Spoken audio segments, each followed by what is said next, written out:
Consensus commission যে সুপারিশমালা দিয়েছে, অনেকে বলছে তারা অনৈক্য সৃষ্টি করছে। আমরা এখানে বলবো যে কনসেনসাস কমিশনকে ভিন্ন খাতে নেওয়ার প্রচেষ্টা চালানো হয়েছিল। কেন চালানো হয়েছিল? আওয়ামী লীগকে নিয়ে আসার জন্য।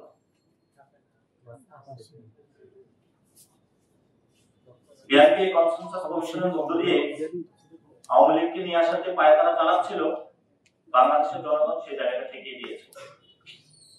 তাদের উপর নতুন করে আরেকটা দল আবির্ভূত হয়েছে, সেটা হলো জাতীয় পার্টি। জাতীয় পার্টি এবং আওয়ামী লীগ প্রশ্নে আমরা কোনো ছাড় দিব না, কারণ তারা আমাদের পিঠের চামড়া তুলে নিয়েছিল। ওবায়দুল কাদের বলেছিল 5 লাখ লোক মারা যাবে, আমরা একটা লোকের গায়ে হাত দেই নাই, আমরা এখন পর্যন্ত দাঁড়ানো করতেছি। যদি বাধা দিতে আসেন, সেখানে কিন্তু চরম বাধা আমরা গড়ে তুলব।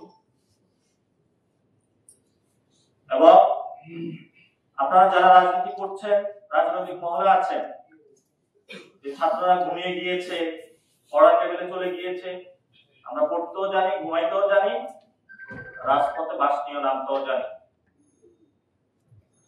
সেজন্য বিএনপিকে আহ্বান জানাবো, আওয়ামী লীগ এবং জাতীয় পার্টিকে সংসদে নেওয়ার ভুলও কল্পনা করিয়েন না। বিএনপির জন্ম হয়েছিল হ্যাঁ ভোটের মধ্য দিয়ে। বিএনপি যদি না ভোটে স্টিক থাকে, বিএনপির হলো মৃত্যু হবে না ভোটের মধ্য দিয়ে। এজন্য আমরা বলবো, বিএনপি একটি বড় দল, আপনারা না ভোটের মধ্য দিয়ে নিজেদের মৃত্যুর কবর রচনা করবেন না। আর ডক্টর ইউনূসের কাছে আহ্বান জানাবো, দ্রুত গতিতে এই আদেশ জারি করেন, জনসম্মুখে উপস্থিত হন। আমাদের হাতে সময় বেশি নেই, দেশ অন্য পরিস্থিতির দিকে যাচ্ছে। ফেব্রুয়ারির মধ্যে ইলেকশন দেন। আপনি যদি ফেব্রুয়ারির মধ্যে ইলেকশন না দিতে পারেন, তাহলে পরবর্তীতে যদি কোনো গৃহযুদ্ধের পরিস্থিতি হয়, সে দায়িত্ব আপনার কাঁধে বর্তাবে।